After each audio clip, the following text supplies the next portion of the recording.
उधर विकास नगर का लोहारी गांव एक अपने अस्तित्व को तकरीबन मिटा चुका है। दरअसल लोहारी गांव ब्यासी बांध की झील के पानी में डूब चुका है। आने वाले दिनों में लोहारी गांव सिर्फ इतिहास के पन्नों में दर्ज होकर रह जाएगा।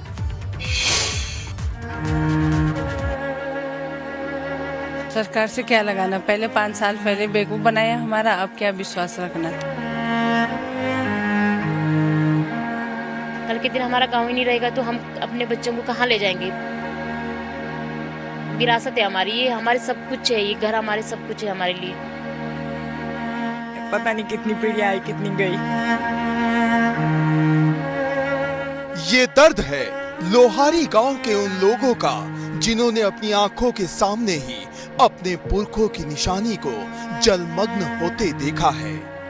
ग्रामीणों की आंखों के सामने ही उनके घरों ने जल समाधि ले ली। देखते ही देखते पूरा गांव झील के पानी में समा गया और लोग कुछ भी नहीं कर पाए। लोहारी गांव का नाम अब इतिहास के पन्नों में दर्ज होकर रह जाएगा, मगर अपना घर छोड़ते वक्त लोगों की आंखों में आंसू है और दिलों में वो सभी यादें जो उन्हें जीवन भर अपने गांव की याद दिलाती रहेंगी। गरीबी थी बहुत ज्यादा, पता नहीं कैसे कैसे मकान बनाए इधर, पता नहीं कैसे कैसे गरीबी हालत से बनाए। बुढ़ाओं ने एक मकान इधर आज तोड़ दिए सारे। एक आबाद गांव जल समाधि ले चुका है, घर पानी में डूब चुके हैं। बस बची है तो सिर्फ उन घरों में बिताए गए दिनों की यादें जो इन लोगों के जहन में हमेशा जिंदा रहेंगी। समस्या लाइट नहीं है, पानी नहीं है, हर चीज की समस्या आ रही है हमें तो। खाने की सब चीज की समस्या है, सोने के लिए नहीं है, कुछ नहीं, बाथरूम लेटरिन बाथरूम सब चीज की समस्या है हमें। अपने गांव को हमेशा के लिए छोड़ देने का दर्द तो सिर्फ लोहारी गांव के लोग ही समझ सकते हैं। जिस गांव से इनकी तमाम यादें जुड़ी हो, उसे छोड़ने का दर्द तो बस यही समझ सकते हैं। ना जाने कितनी तरह के सवाल इनके मन में कौंध रहे होंगे। अब ये अपने गांव और घरों को कभी देख नहीं पाएंगे। एबीपी गंगा के लिए विकास नगर से रवि कैंतुरा के साथ विक्रम सिंह की रिपोर्ट। लोहारी गांव के लोगों का कहना है कि उन्होंने इतनी बड़ी कुर्बानी दी है, मगर बदले में उन्हें सरकार ने उजाड़ दिया। लोगों का कहना है आखिरकार वे जाएं तो जाएं कहां।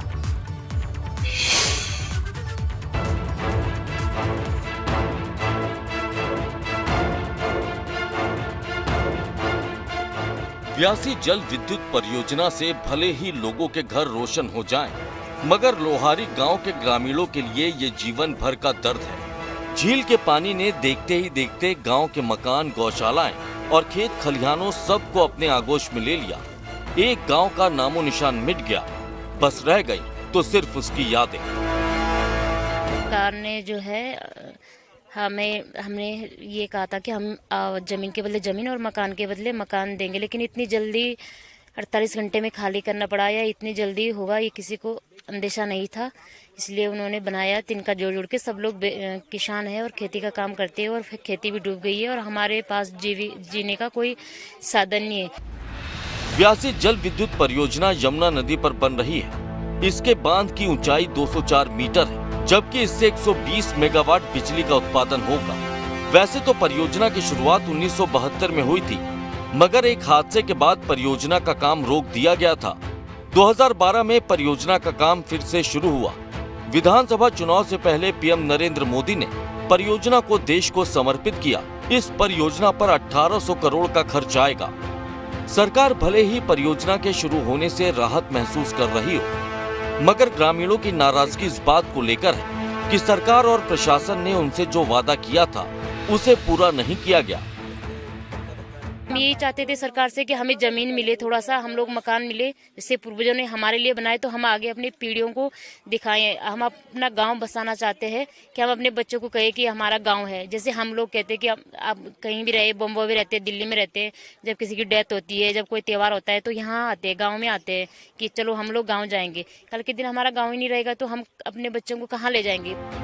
ग्रामीणों का कहना है कि उन्हें आनन फानन में घर खाली करने का अल्टीमेटम दे दिया गया। पीढ़ियां आई ऐसे में जल्दबाजी में घर से जो भी हाथ लगा, लोग उसे समेटकर गांव से कुछ दूरी पर रह रहे हैं।